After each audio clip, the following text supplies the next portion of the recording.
Om Ajnanatimrandhasya Jnananjana Chakshurunmilitam Yena Tasmai Shri Gurave Namah. Namo Vishnupadaya Krishna Pristhaya Bhutale Srimate Bhakti Vedanta Swaminiti Namine. Namaste Saraswati Devi Gauravani Pracharine Nirvishesha Shunyavadi Paschatya Deshatarine. Namo Vishnupadaya Krishna Vedanta Swaminiti Namine. Namaste Saraswati Devi Gauravani Pracharine Nirvishesha Shunyavadi Paschatya Deshatarine. Jai Shri Krishna Chaitanya Prabhu Nityananda Shri Advaita Gadadhara Shivasadi Gaur Bhaktavind Hare Krishna Hare Krishna Krishna Krishna Hare Hare Hare Rama Hare Rama Rama Rama Hare Hare. Yes, so we are on the chapter 4. Last week we discussed the concept of karma, and I think we did a few verses related to karma, and I think it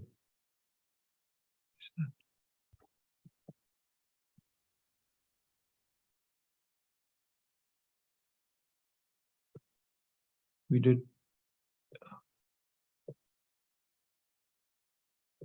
17, 18, I think we did 17, 18 and 19, and 17 is where Krishna starts the concept of karma, and he says that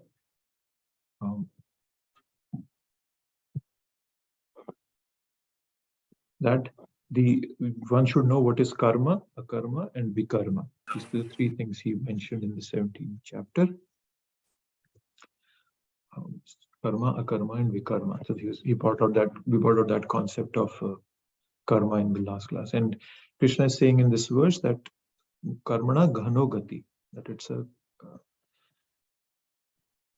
that the concept of karma and vikarma is complex. It's not easy to understand. That was one thing he was saying. But we have to essentially understand three basic things: that certain actions produce good reactions, certain produce bad reactions, and certain produce no material reaction. That was something that Krishna had brought forth, and we had a detailed discussion around karma, that how the concept of karma is used to enable us to choose our right action in this present time, so that we can get good consequence later. Okay. So karma is not used for post-mortem. And when I say post-mortem, it's not after something had happened and we try to understand the reason for it. That's not the purpose of concept of karma. The karma is just to teach us that we have to live a life, a duty-centered life, that there is some duties that I have, and if I move away from those duties, then I'm going to get some reactions to it. That's the purpose of karma. So it's more like a guardrail for the society to understand that. So I briefly mentioned about how how there are two basic concepts of karma, right? There is daivavad, that we think everything is determined by destiny. I cannot do anything. And I gave the example of Dhritarashtra, how Dhritarashtra was a daivavad. Everybody was trying to explain to him that stop your son Duryodhan from waging a war against the Pandavas. Let him accept the peace proposal. But Dhritarashtra would always say that, no, if it is the will of destiny, who am I to stop it? So he was misusing the concept of karma. Okay. And then there is another class of people who are called karmavad, who believe that by my karma, I'll be successful. If I just work hard enough, I'm smart enough, then I'll become the next Bill Gates. And it's by my sweat and muscles that I'll succeed. But if we look at reality, hard work doesn't always pay off. There are many people who become successful without doing hard work, and some don't become successful even after doing hard work. So karma is a concept that it acts as a guardrail for us, as I'm saying. And that's why Krishna is saying in the 17th chapter that karma is gahano. It's almost incomprehensible. So the question we should ask to ourselves is, what is the lesson for me from whatever is happening to me at this moment? I should not go into the why or the how, Like, why is this happening to me, for example, or how is this karma related to my past activity? Not go into that because it's extremely complex. Krishna is clearly telling that to us in this concept of karma, right? And let me see, where's my slide?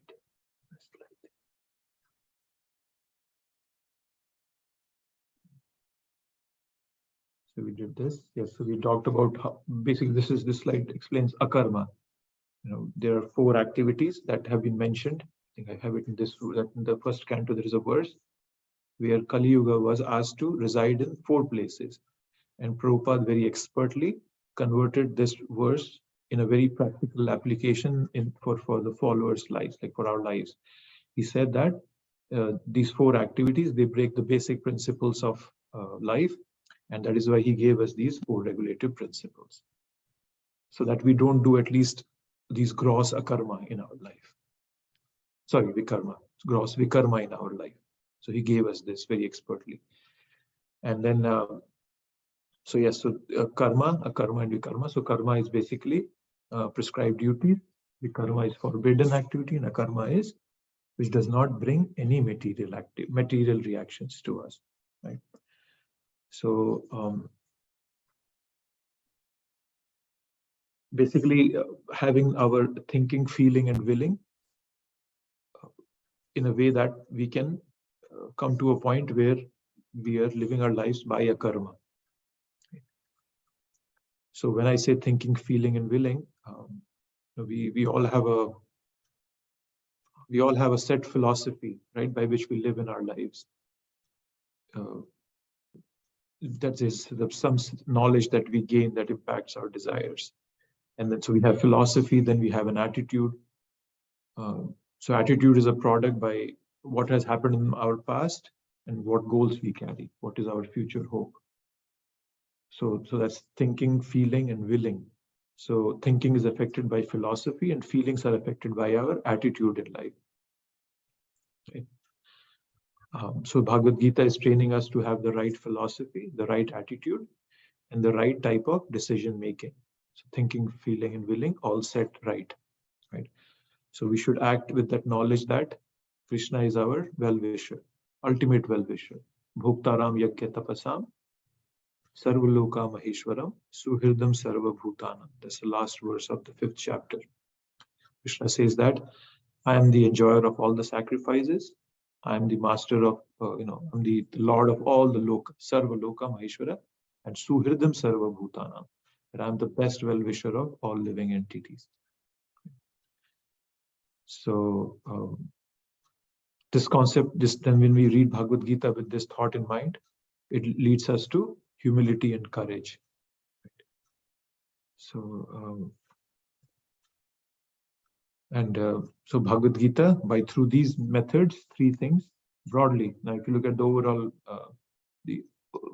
overall arching thought of Bhagavad Gita is that by understanding these 3 basic principles and not going into the details, but just having a proper knowledge that these kind of works exist and I should know which one to do, which one not to do, I can become dutiful, detached, and devotional. We have talked about these 3 concepts in the past of dutiful, detached, and devotional.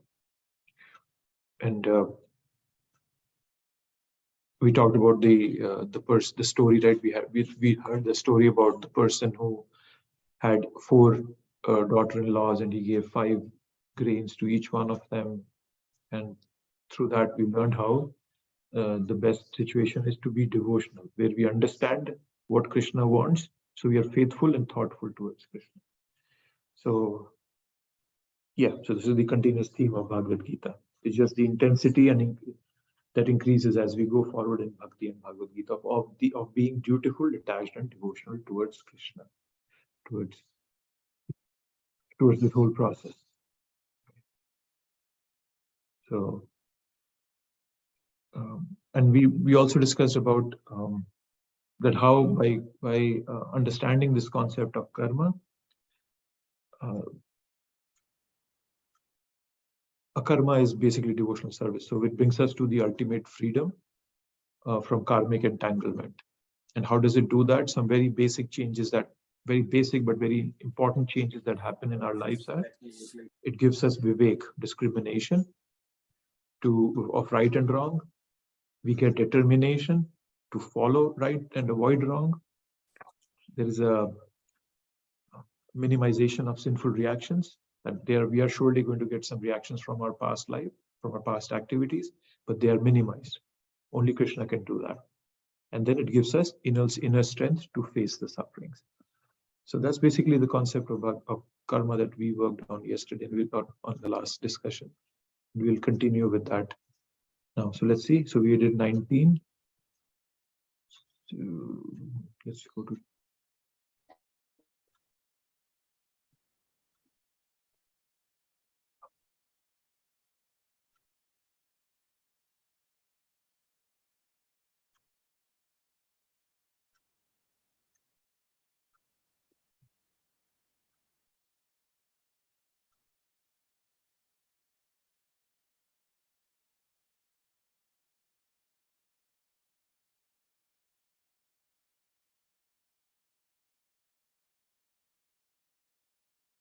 so then this is 19. Sorry, just give me a minute. Just 1 second.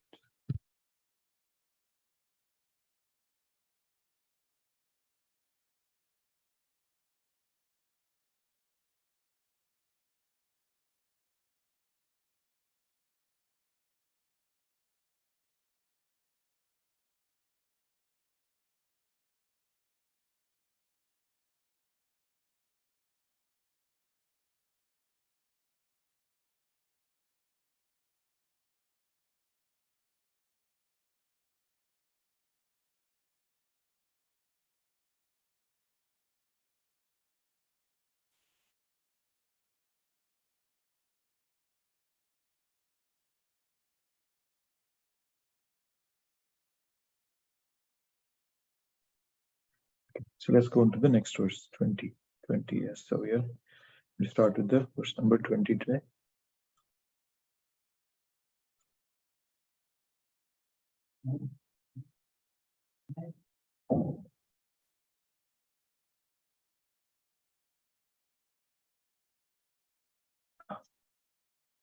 Yes. So 20 is abandoning all attachment to the results of his activities, ever satisfied and independent, he performs no fruitive action, although engaged in all kinds of undertakings. So, when we read such verses, like for example, what Krishna is saying in this one, this is kind of a goal for us, where we would want to see ourselves in this whole process of bhakti, that we abandon all attachment to the results of our activities. We are always satisfied and independent. Independent means we're not dependent on any external material factors for our satisfaction, for our pleasure. So we then we don't perform any fruitive actions, and then eventually, so although engaged in all kinds of undertakings, so still living in this world, but still not being a part of this world, right? So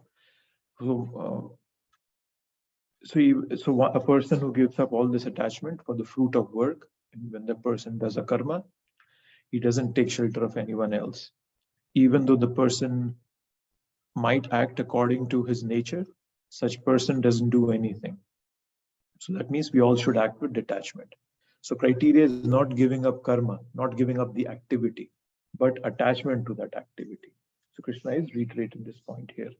And the word that's used here is nirashraya.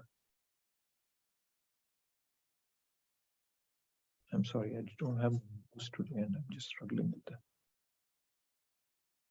So nirashraya, this is the word that Krishna is using here. Nirashraya.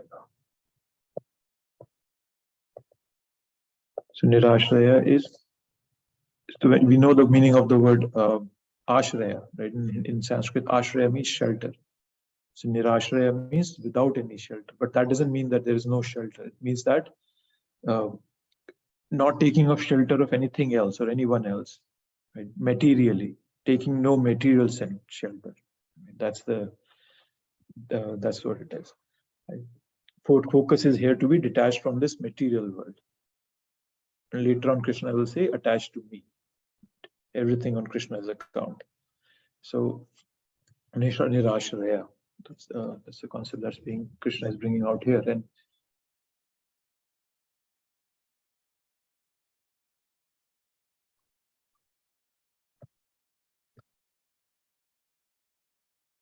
yeah, Nirashraya. Nitya Tripto Nirashraya. You all, I don't know if you read this. There is recently a book came out by His Holiness Giriraj Swami Maharaj.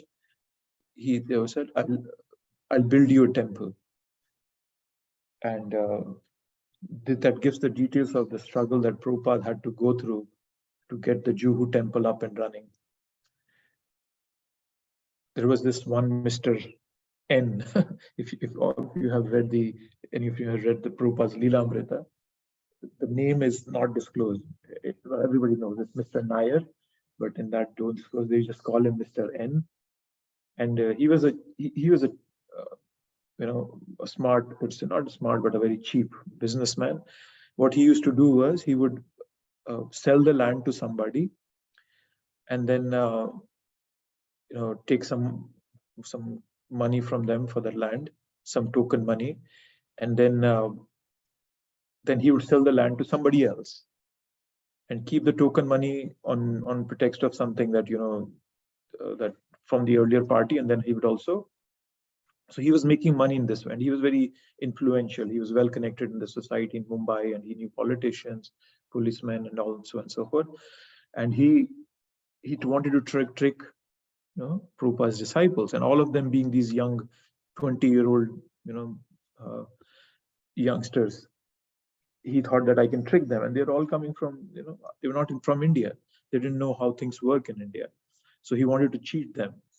And Prabhupada intervened at the right moment, and he kind of stopped his disciples from giving money to Mr. Nair. And Mr. Nair made he tried to make life miserable for devotees. If you will read that the book, you will see that how many of Prabhupada's disciples were living in minimal basic conditions there. No good water, no proper houses, restrooms, nothing was there. And you just imagine Americans going from America who had all the luxuries to them, and now they were living in a place like India where there was no such luxury, but they're still living just to please their spiritual master. So Mr. Nair wanted to cheat them, and then when Prabhupada reached there, he kind of just took hold of this whole situation, and he retained the land. But what I wanted to come to this concept of Nirashraya, not being dependent on anybody except Krishna.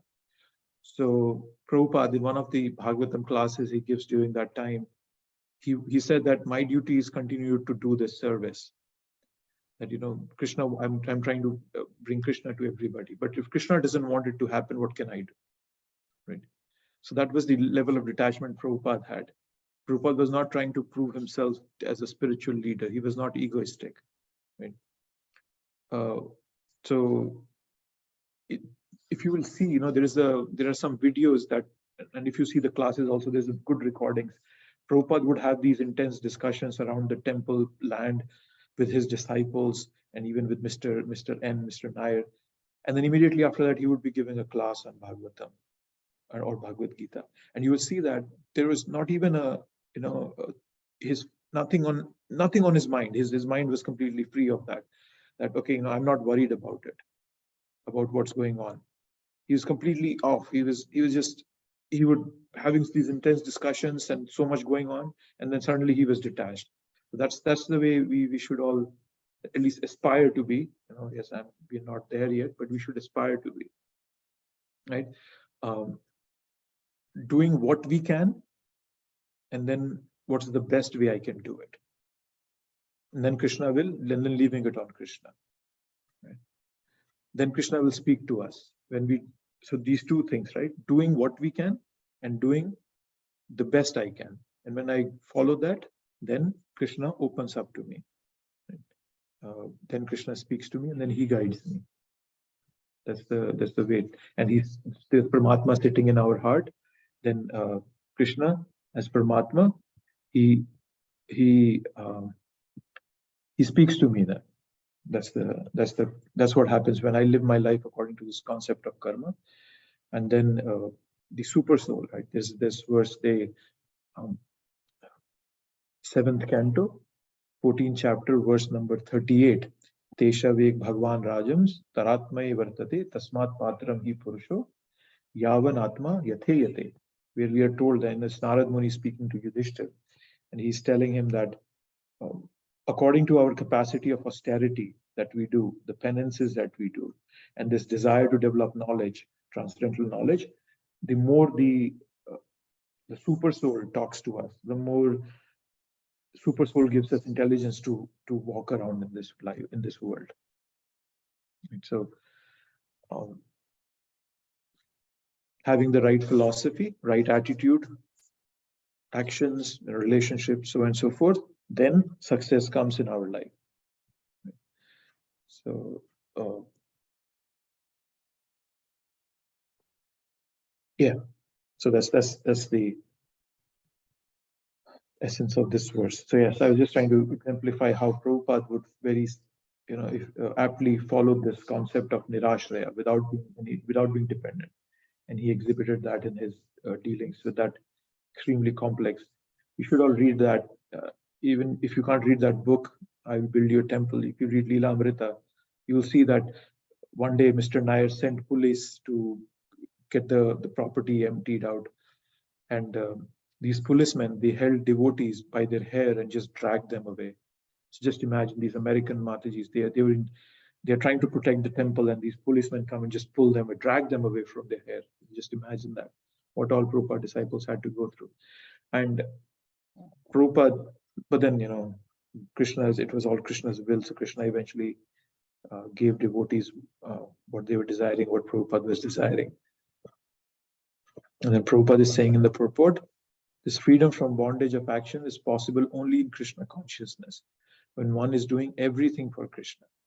Because the whole concept of karma, and vikarma is extremely complex. But just by being dependent on Krishna, by being nirashraya for our material things, on material aspects, then I can overcome these three, overcome karma and vikarma, and I'll be doing a karma. So not by my own intelligence, by my own intellect, can I overcome or understand this concept of karma. That is why Krishna is saying that understand that there are three concepts, but then again, it's very complex. Don't try to use your say, oh, I will figure it out. No, don't do that. Right. So that's something to understand, that I'm not trying to figure it out by my own self. Right. So karma is used to enable us to choose our right action right now, right? Not doing a post-mortem of things. Why has this gone wrong? So that kind of it brings a feeling of resentment in us. It eats us up. Right? So that's the way. So just understanding that whatever is happening to me is Krishna's mercy to bring me closer to his lotus feet. And that way, when we live our lives, with that sense of duty, that okay, I'll just do my duty and depend on Krishna, then these concepts of karma, we don't have to worry about them. Okay. So spiritual culture is duty-centered, not necessarily destiny-centered. I talked about karmavad and daivavad. So we do our duties, right? But then we should know what our duty is through Guru, Sadhu, and Shastra. Okay. So we follow the path of duty, and we believe that this will yield right results for us. Okay. I don't know if I'm in India, so my father watches a lot of news, and there's this news that's been prevalent on the TV for the past few days. There was this girl whose hand got stuck in a car, and then she was dragged for a few miles, and she died a very horrific death. And then somebody can ask that, oh, she, as we can say that, oh, she's suffering because of her karma. But that's not the purpose of the concept of karma. It's not supposed to make us hard-hearted. We should have basic human sympathy and dignity. Right? We should see what our duty is in such situations, not try to judge others, as I was saying, not a concept of post-mortem for others, just a concept of prognosis, that what is likely to happen in the future, and I should take corrective measures, and so I should behave accordingly. So that's the 19th verse. Let's see if Prabhupada has anything else. He's not even attached to his personal maintenance, for everything is left to Krishna. Nor is he anxious to secure things, nor to protect things already in his possession. He does his duty to the best of his ability and leaves everything to Krishna. So this could be a very good summary of the entire philosophy, that he does his duty to the best of his ability and leaves everything to Krishna. That's what devotees do. We try our best, but then we don't expect the results and say, oh no, because I acted this way, I should get these results. I've been chanting 16 rounds for the past 40 years, so I have a ticket to go back home, back to God. No. We do our best and we leave everything to Krishna. And with this sense of dependence on Krishna, it softens our heart, cleans our heart. The Cheto Darpana Marjanam happens, and then Krishna reveals himself to us, sitting in our heart. Okay, that's... Prabhuji, sorry, you gave that example of that girl, right? About whose hand got stuck in the car door, and then you said you should not be relating that she's suffering. She suffered because of her karma. So what exactly did you say, Prabhuji? Sorry, I missed that part. What I was saying is that sometimes, right, all these brutal karma happen. There was you all must already know, there was this girl who was raped a few years ago. It was brutal. But now, if we devotees, if we say, oh, I understand the concept of karma. So karma is that we all are paying for what we did in the past. So that girl deserved it. So we are not, that's not the purpose of karma. That's what I wanted to just explain to all, that karma is meant for my own self, to look at me, to keep myself in this, this world could be a very hard place for me to live in if I don't understand this concept of karma, but for my own self, not to judge others on the basis of karma. That's not the purpose of karma here, right? So I'm suffering for what I have done in the past, right? So, but then it doesn't mean that I judge others also on the basis of karma. When Draupadi was being disrobed, there is no reference of anybody saying that it's because of her past life karma she suffered. And Draupadi was also not resenting about her karma for her suffering, right? The whole reaction is that this was a serious crime. Draupadi's disrobing was a serious crime. People were supposed to be punished for that. When we see suffering in others' life, it will be insensitive for us to think what karma the other person might have done to suffer. Scriptures teach us to act with a sense of duty, which involves acting justly and compassionately. Right? We should not say that, oh, that girl was suffering because of her past karma. That makes us hard-hearted, right? So that's what I'm saying. There is obviously, this indicates there's a lapse in law and administration in the country. But that it should not make us feel that because that other person is suffering, so it's because of her karma, and we are okay. We should not worry about all this. We should not think about all this, right? So that's what I brought up this example for. We should have basic human sympathy, dignity, and so philosophy has its importance and purpose.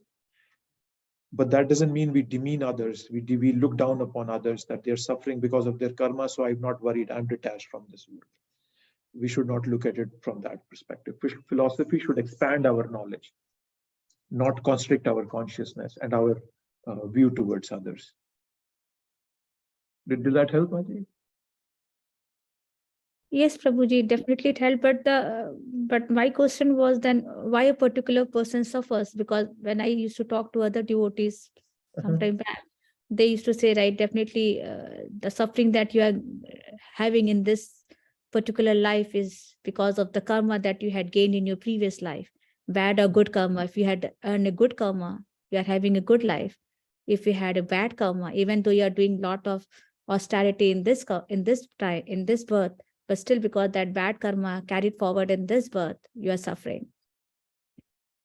So bottom line is that, right, Prabhuji, that your karma decides you in the present. Karma is, but as I was saying, karma is not meant to look at other people. We should not look at others that, oh, this person is suffering because of her karma, or this person is, so it should not make us hard-hearted. That's what I was saying, right? Okay. That's so don't judge others on the basis of karma, but use the concept of karma to very gently look at what's going on, what's happening with us, right? But not with others, not on others. That's what I was highlighting. Right? Got it.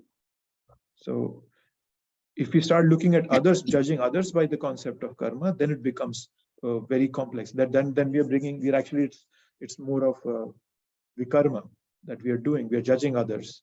Oh, he's suffering because of karma. I don't have to worry about it. I'll let him go to hell. But that's not the way karma is meant for us to go look at it. But yes, we have to accept also that whatever we are doing, we are reaping what we have sowed in the past. As Bible says, as you sow, so shall you reap. But not apply it on others. That's what I'm saying. For others, keep compassion in your heart. Keep compassion in your heart for others. Otherwise, if we look at this concept of karma on others, then we become hard-hearted. Thank you so much, Prabhu. Got it. Yeah. Okay. Hare Krishna, Prabhuji, I have a quick question.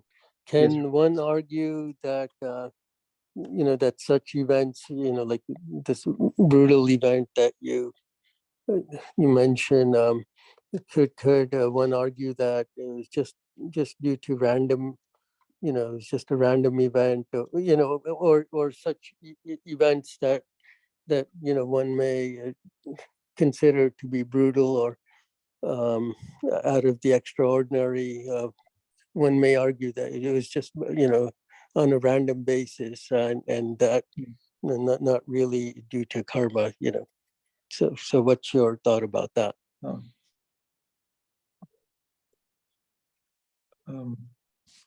Yes, so from an ultimate perspective, there are three alternatives, right? You can say, if you look at a situation. One, as you're saying, all happening by chance. Another is all is happening by the will of God. And the will is arbitrary, right? All is happening by arbitrary will of God. And or everything is happening under a system of justice, working as a system. So there are just three ways of looking at it. If you look at a situation, there are three broad ways of looking at it. But then we have to understand what is the best way that can help me move forward in my process, right? So when we compare among these three, right, happening by chance, happening by an arbitrary will of God, or everything is happening under a system of justice, under the working of God. When we compare among these three, it's a doctrine of helplessness. If we assume that God is arbitrary and cruel, we cannot connect with him, right? So karma, that understanding that karma is a satisfactory explanation that helps us live in this world, right? Nobody tells Sita that it was your karma that you suffered. In terms of functioning in this world, when we face problems and can't make out the cause for it, if we ask the question why, we may never come to an answer. But if I ask this question to God, that how to move forward, that is better. So as I was saying, because karma is not for post-mortem, but for prognosis. This will happen if I behave this way. So what I'm saying is that, yes, you can look at it by different ways, but this concept of karma is the best way to look at it. It helps us live our lives in a way that, keeps us on track in our process of bhakti. Right? It doesn't make our life overwhelming. So if you say that everything is happening by chance, then again, this is very, it just makes me, puts me in a level of hopelessness that, oh, everything is happening by chance. So then I become fearful that everything can happen to me also anytime. Then because there is no rule, there's no cause and effect relationship in this world, then anything can happen to me also anytime. But so that makes me fearful. Then how will I practice bhakti if I become fearful? But if I just say that, okay, let's follow this concept of karma and understand that this tiny distinction, as I was explaining, that it's for me, that I apply the karma philosophy of karma in my life, understanding that it's happening to me, it's okay, because of my past karma. And when it happens to others, I be compassionate to others. I know that they're suffering from karma, but then I just don't go bashing everybody that you're suffering because of your karma, you're suffering because of karma, and not be compassionate. Be compassionate, have a sense of sympathy and dignity towards others. So use karma only for yourself, as I'm saying. Just use it for yourself. Don't use it for others. Others are being taken care of by Krishna. You just be sympathetic towards them, compassionate towards them, merciful. That's only to that extent, keep the concept of karma with them. But yes, the happening by chance might be a bit of a hopeless situation for us. Then it puts us in a situation of fearfulness. So not necessarily happening by chance, happening by the will of God under a system of justice, but at the same time being compassionate and merciful to the people who are suffering. Okay, Prabhuji, thank quick you. question. Yes. So, Prabhuji, is it synonymous to say getting out, somebody got out of the circle of birth and death, that means that's the end of their karma? They have no more karma left to take any birth, to account for it or do whatever. So the equation is like resolved now for that person. Yes, that's yes, you can say that. As we discussed the 4 principles in the last class in detail, and I think as I also was mentioning earlier today, minimization of sinful reactions is one of these aspects that happen by devotional service. Our minimization of reactions happen. If you remember, there was one of the I think in the 3rd chapter we discussed, right? What was that? There were bija, that's a sinful desire; papa, sinful action; prarabdha, unmanifest, manifest. So there's a cycle of reactions that keep going on, cycle of sin. But when we focus on bhakti, then all these seeds are burnt away. All these reactions, right? Aprarabdha phalam papam, kutam bijam phalon mukhan, kramena praliyate Vishnu bhakti ratatmanam. When we engage in bhakti, Krishna can remove all these reactions for us. They all go away. I cannot do that by myself. It's practically impossible, but Krishna can. And yes, when we do bhakti, when we are come to a point where we have purified ourselves, the Cheto Darpana Marjanam, Bhava Mahadava Agni Nirvapanam, Reya Kerva Chandrika, that happens, then yes, all our karma are gone. And that is why Krishna is asking us to be in a state of akarma, so that at least for the future, we are not accumulating any more karma. That's the thing. Whatever has happened, Krishna will take away those, but for the future, try avoid doing those also. Yeah, so it puts us in a position where there are no karma. There's a clean slate, and we go back home, back to God. Okay, Prabhuji. Thank you so much. Yeah, and you all must have noticed this, right? Whenever there is a fire sacrifice, when we take initiation and we have regular fire sacrifices in the temple, so the fire represents Vishnu, Krishna, and when we offer a fruit, let's say bananas, there are bananas that are offered. So we are offering the sum total of our karma phala, all the phala, the results of our karma, right? So you might have seen that initially we offer some seeds, right? There's barley. I forgot what else is there. Barley. Sesame seeds, I guess. Yeah, so seeds, right? So those are the seeds. So I'm just trying to give you that when we do fire sacrifice, that's also a process of, in one sense, we are offering our karma to Krishna, offering everything to him. So the fire represents Krishna. When we offer those seeds, we are offering the seeds of our karma, the bija, right? We know kutam bijam. They were what we are. Yeah. And then when at the end of the yajna, when we offer the bananas, the fruits, that means we are also offering the fruits. So what we are saying in a broader sense, if you look at this philosophy, we are saying that Krishna, please take away the the seeds of the karma that I'm supposed to do in the future and suffer for them, and also take away for whatever karma I have done, take away the fruits that I'm going to reap of those karmas, and I'm offering them to you in this fire of sacrifice, and the fire is representing you. So that's the whole, that's the concept behind the fire sacrifice when we do that. So so what we are asking Krishna is that may all our material desires be spiritualized, and whatever I have in stock, please take it away. I'm offering to you in this fire. And so makes sense, Prabhuji. But I think the fire sacrifice specifically, I mean, I think in my mind, I think that might accumulate more karma, because there is a feeling of, you know, getting something in return of the fire sacrifice. Like I will never be able to just do a fire sacrifice without anything in return, right? So I'm gonna get something if I do this fire sacrifice. So yeah, for me, as long as we have this feeling of once I, let's say, tease somebody or disrespect somebody intentionally or unintentionally, or do yagya or whatever, I will get, as the actor, I will get something in return. That itself is an act of karma for me. So what are you that's expecting why, when you're doing a fire sacrifice?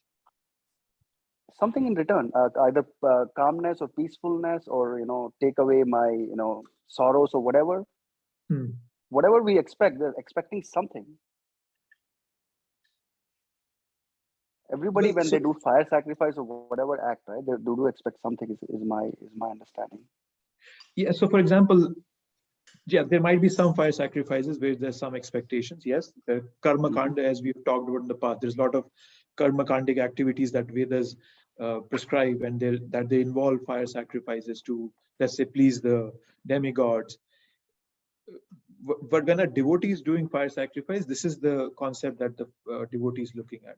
For example, specifically when we have initiation, there is a fire sacrifice, right?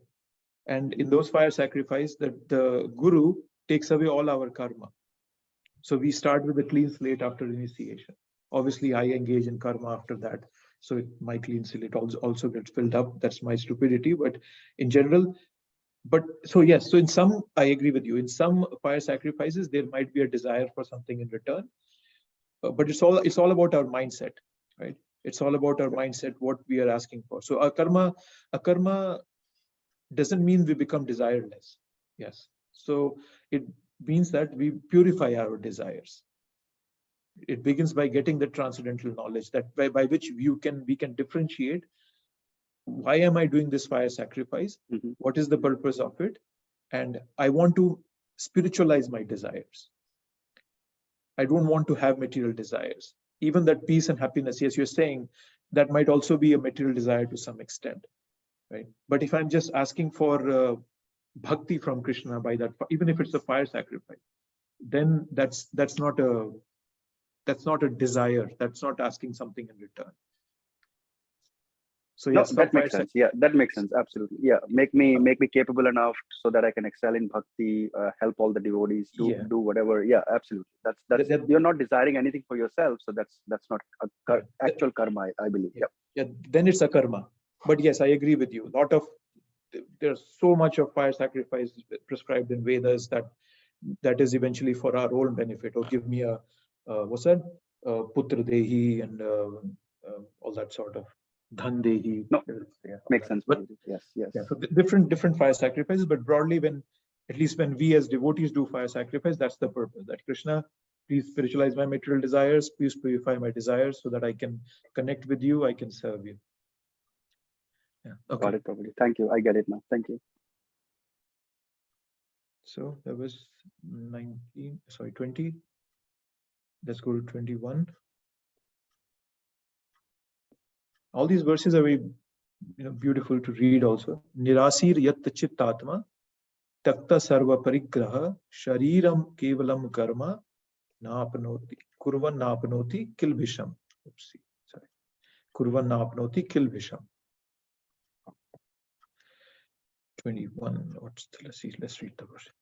Such a man of understanding acts with mind and intelligence perfectly controlled, give up all sense of proprietorship over his possessions, and acts only for bare necessities of life. thus working, he's not affected by sinful reactions. So, here again, where's that?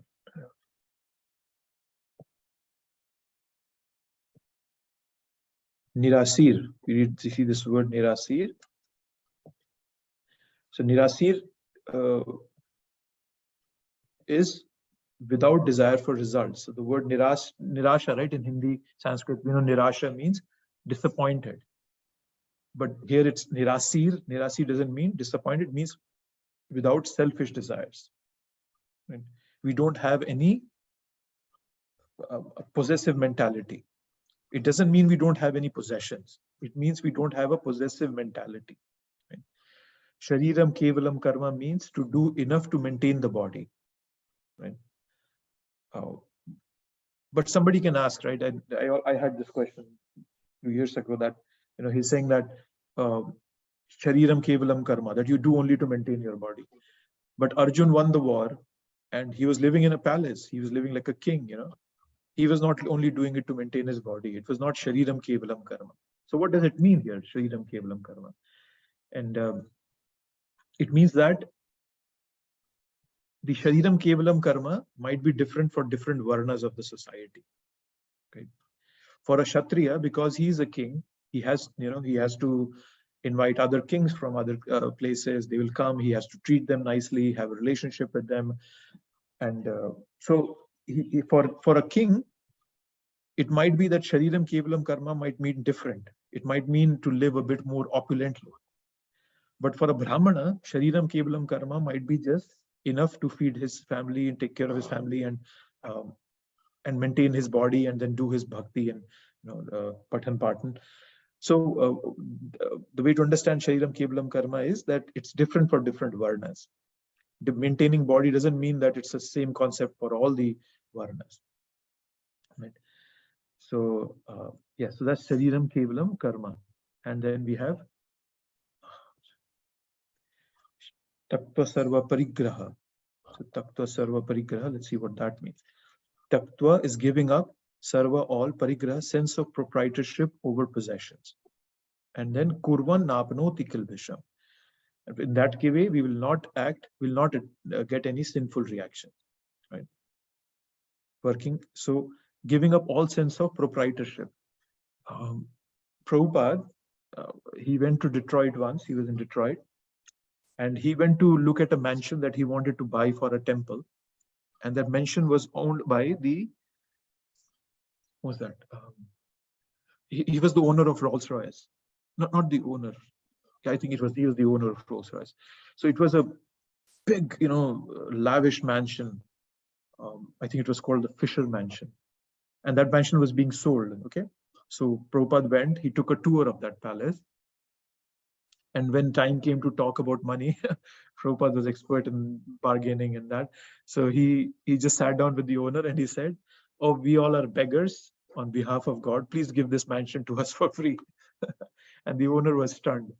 And he's like, "Oh my God, what are you asking me? How can you even think of that?" Then Prabhupada bargained with him and he finalized on half the price approximately what that initial ask was. But what was even more surprising, that the devotees had no money to give for that mansion. And they didn't know how was Prabhupada going to arrange for that. Right? So once that price was fixed, Prabhupada turned towards Alfred Ford. If you all know Alfred Ford, now he's Ambrish Prabhu. He's a Prabhupada disciple. Alfred Ford, he's the great grandson of Henry Ford. So he's the owner of Ford Motors. Prabhupada turned to him. He had recently joined the movement, and Prabhupada said to him that, will you be able to pay for that, for the mansion? He said, "I can give half of that money." And just to let you know, Ambrish Prabhu, he's one of the directors of the Mayapur project. So you will see him if you go to Mayapur in time. You might get to see him also. So he heads not necessarily heads, but he's a part of the directors of Mayapur project, the temple building. So he's Prabhupada disciple, and So yes, so he agreed to giving half of it, and then Prabhupada turned to whom there was this lady who was the daughter of the union leader of Ford Motors. So just imagine, right? Somebody who's a union leader of the worker union leader, he's obviously going to be an enemy of the owner of that company. So there was this daughter of the union leader of Ford, and so Prabhupada turned to her and she said, okay, I'll pay for the remaining half.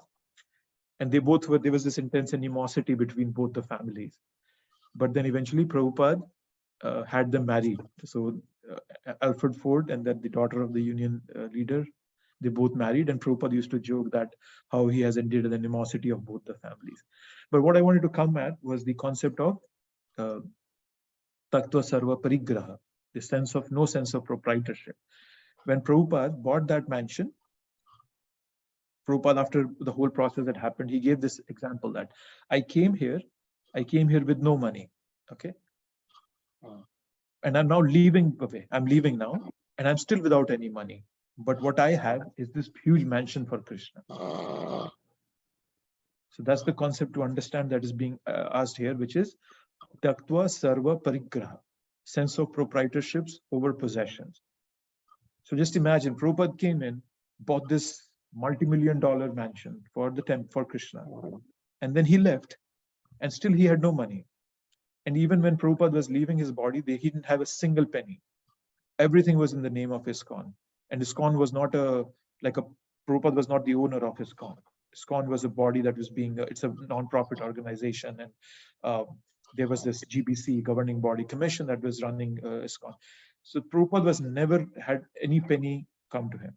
To a matter of fact that Prabhupada's children wanted to have a share of ISKCON because they said that Prabhupada, my father created it, so I should have a share of it.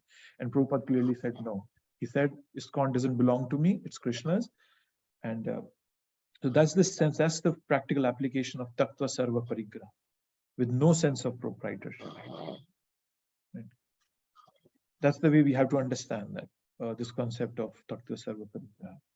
That is why reading about Prabhupada gives us a sense of all these concepts of Bhagavad Gita. That is why Prabhupada is an Acharya. He's walking the talk.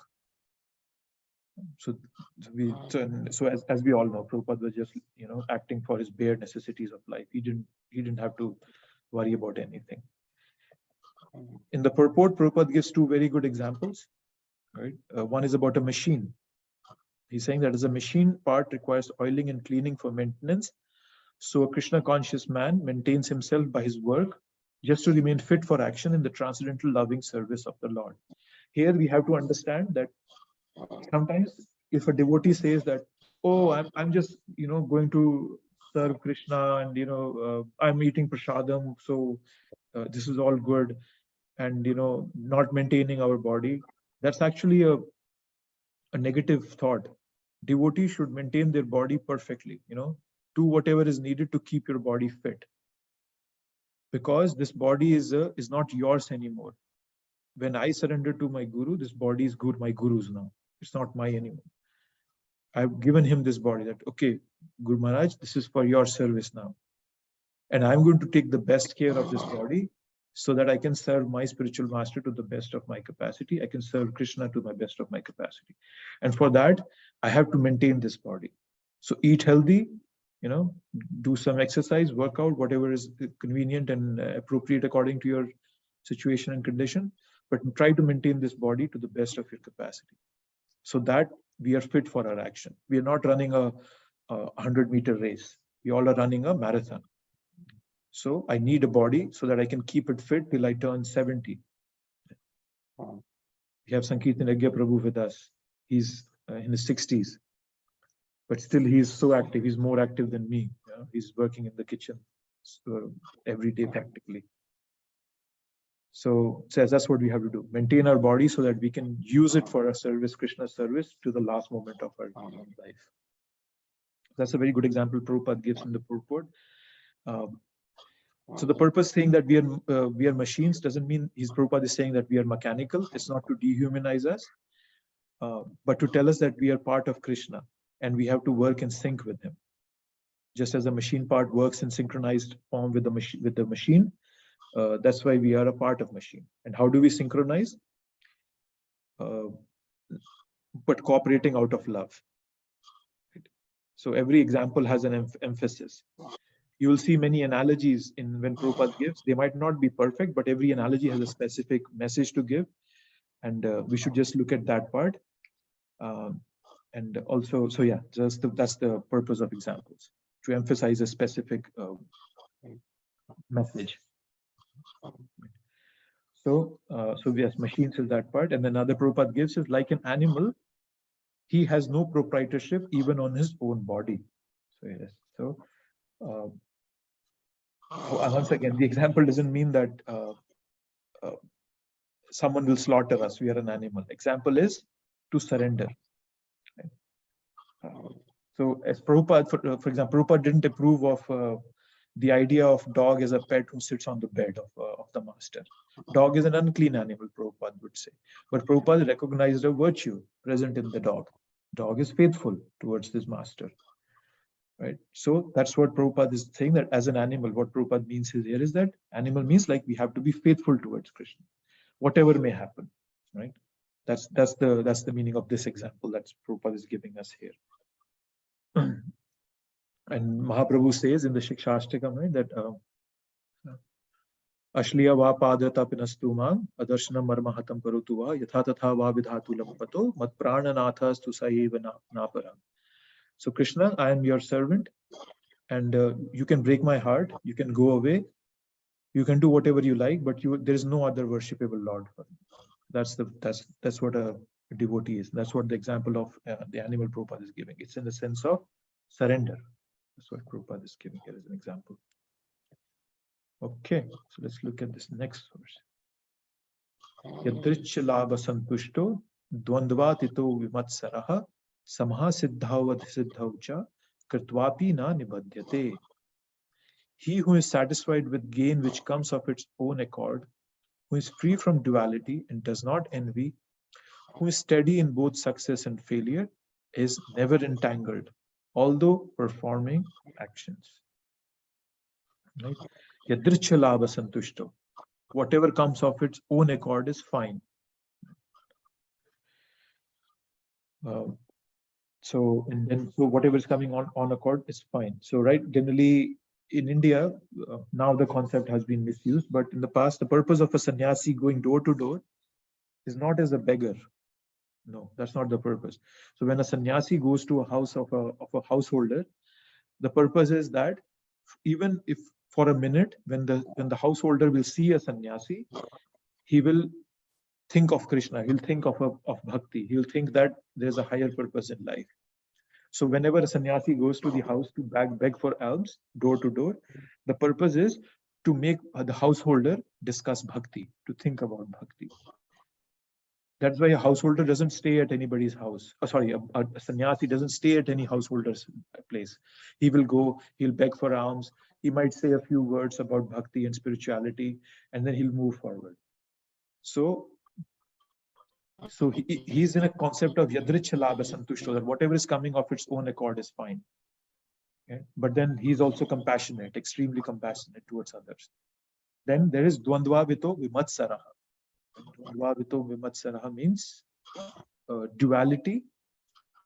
Is duality surpassed from duality and free from envy. So he's free from envy. The once Prabhupada was giving a lecture in Germany. He's giving a class in Germany, I think. Yes, so Amsterdam temple. Was it Amsterdam? No, sorry, it was Germany. Germany somewhere. I forgot where it was. So yes, so he was giving to a big hall, big group of people, and a young rebellious person. He stood up. Prabhupada was talking about the 4 varnas: Brahmana, Kshatriya, Vaishya, Shudra, and he. So the person got angry and he stood up. He was just screaming his lungs out that, oh, you talk of these 4 categories and classes in society. Which class are you in? He thought that, oh, Prabhupada is going to say that, oh, I'm the topmost class and I'm here to teach you and so forth. Prabhupada just bowed his head and he said, I'm a servant of all the 4 classes. So he's beyond all these dualities. And he's also samha siddhava siddhavcha. He's steady in success and failure. So Prabhupada was exemplifying this concept that he's beyond all these dualities, and he's a servant of all everybody. He was Prabhupada was samasiddho siddhaucha. So there will always be somebody better than us. Always remember that. If we always try to be better than somebody else, the envy will not go away. In a broader sense, when we become envious of somebody else, we are envious of Krishna. You have to remember. Because Krishna is most opulent, and I'm looking for some opulence for myself, and my envy is to attain somebody's opulence, then practically I'm kind of becoming envious to Krishna. And we have to understand that success doesn't just come because of my own efforts. There is Krishna's role in that also. So if we see somebody who is successful, we have to also understand that there is some Krishna is giving something to that person. Right? So envy kind of is one of the most, not one of the most, the most biggest obstacle in our bhakti process, which we have to think about. So who's that? Bhakti Vinod Thakur, he sings in one of his, there's one of the, what's that called? It's called Navadip Bhava Taranga. Navadip Bhava Taranga. He wrote a poem. So in that, what Bhakti Vinod Thakur is saying that, you know, Idushta Hirdaya Kama Adi Ripuchhaya Kutinati Pratisthasha Sathya Sadaraya. He's saying that there are these wicked enemies in my heart. Lust, anger, so forth. And then there's fault finding, desire for prestige, there's deceit. All these are there in my heart. So we have to avoid that. We have to let go of those if we want to move forward in bhakti. For our own benefit, we have to give up bhakti. We have to give up envy so that we can progress in bhakti. Right? Samasiddhava siddhaucha. We have to be steady in success and failure. And free from envy. Vimatsaraha. Vimatsara is a very important word that is in this verse. And Vimatsara, what's that? Vimatsara, Nirmatsara, the concept of this being free from envy comes right in the beginning of Srimad Bhagavatam also, the first chapter itself. Right? Which verse is that? It's the second verse. Yes, second verse of Srimad Bhagavatam. Dharma prahojita kaitvo atra paramo nirmatsaranam satam. That's the second verse of Srimad Bhagavatam. So where we this concept of Bhagavat, this concept of Bhagavat philosophy is only understandable by one who has given up this concept of envy and who's sincerely trying to give up this. Even if we have not given it, but if I'm sincere, that's also a similar thing. Right? Ripe mango, green mango is a mango. Yes, I'm not a ripe mango yet. I'm a green mango, but still I'm a mango. So that's to keep in mind. Yes, so Nirmatsara is a very important aspect of bhakti. And Prabhupada says this in the third chapter when we read third chapter. I think it's the 31st verse, if I remember. Prabhupada talks about it in the purport also. He says that in the beginning of Krishna consciousness, in this process, even though I might not be perfect, I'm not able to discharge all the injunctions that the Lord is giving. But just because I am not resentful and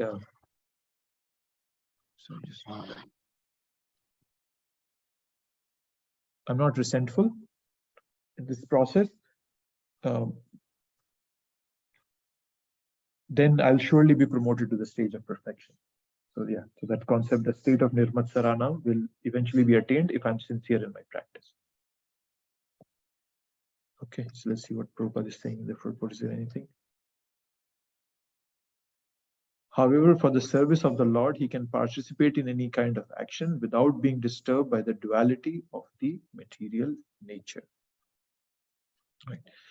Yes. So for Krishna, we can engage in everything, but for ourselves, we don't do that.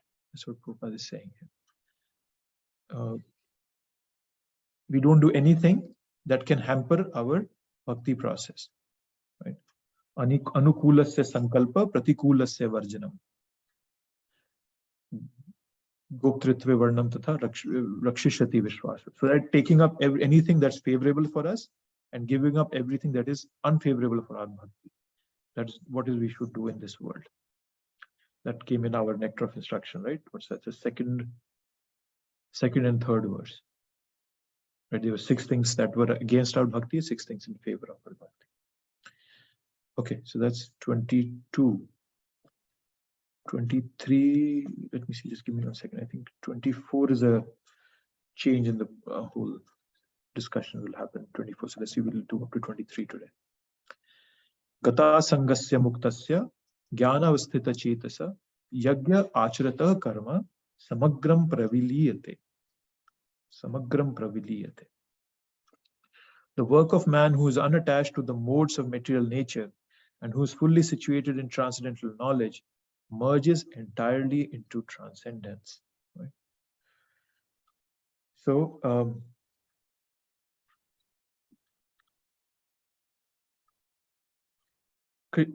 here Krishna is kind of, in one sense, he's concluding his discussion on this process of how to act in this world.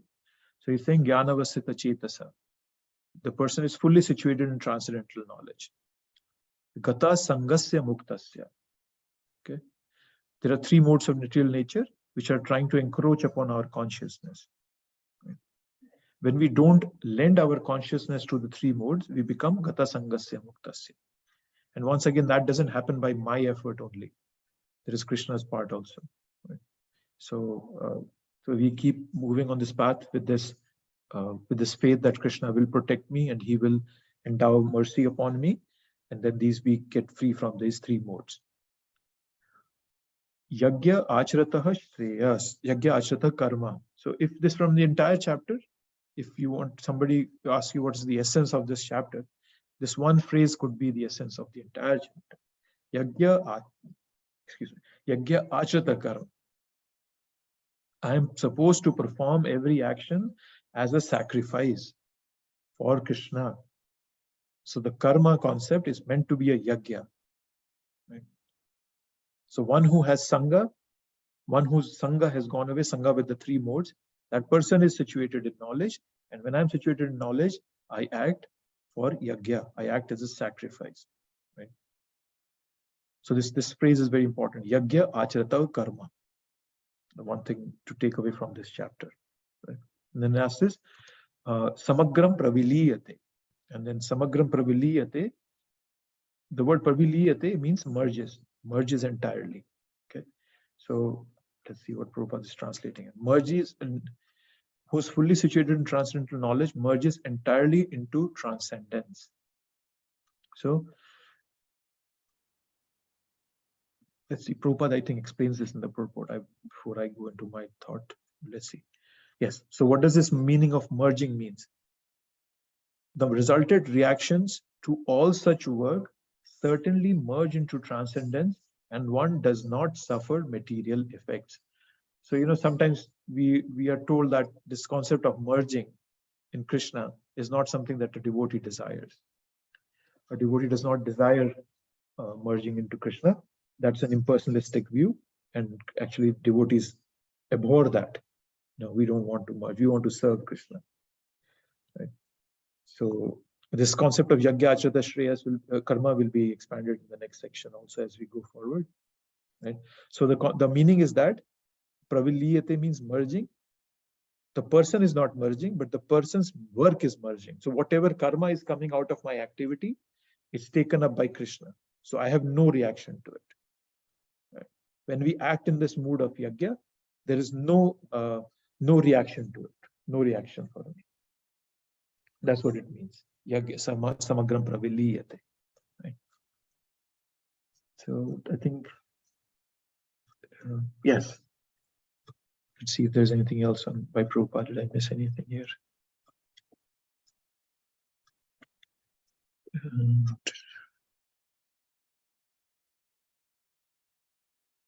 Yeah. So whatever we do, if we do it with a sense of yajna, a sense of sacrifice, with a sense of pleasing Krishna, a sense of whatever is favorable for bhakti, then I don't get any reaction to it. That's kind of a summarizing the whole part here, the whole concept of a karma. And if you will notice, in all these verses we are reading,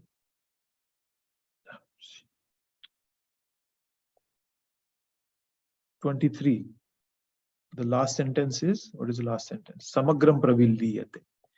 Then coming to 22, what is the last sentence? Kritvapi na nibadhyate, never becomes affected. Then coming to 21,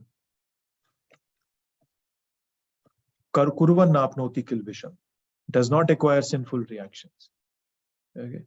Then 20, Naiva kinchit karoti saha, which means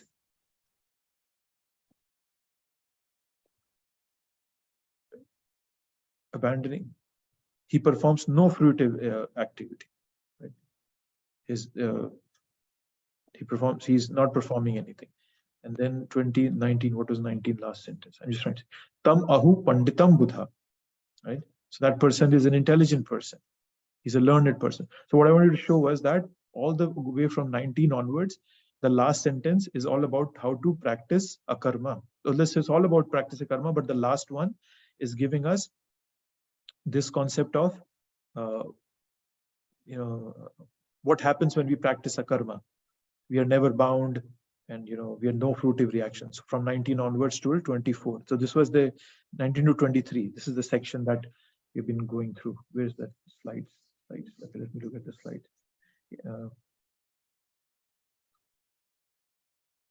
Yes. So this was a section about how to apply transcendental knowledge, right? So when we apply the transcendental knowledge, all those things come, which is the last phrase of each sentence. And now if you look at the detailed subsections of this chapter, the section we just completed today is 4:16 to 23, 24. So that's the whole purpose. And how do you do this karma yoga? How do you do this akarma, concept of akarma here? And as a duty. So we completed that section.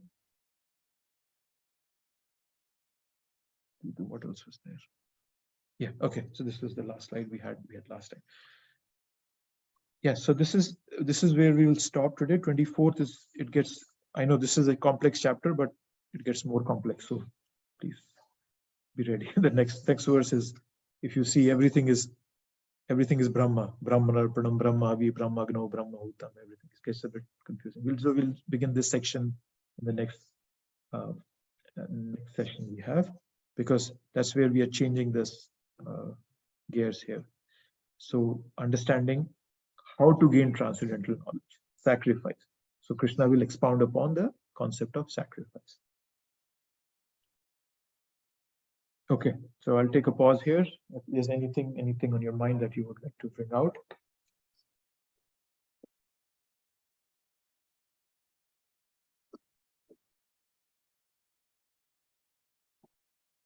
Okay, so if nothing, then we will wrap up. We'll start the third section, sacrifice, from next week. I'm not sure if I'll be able to, do this session next week.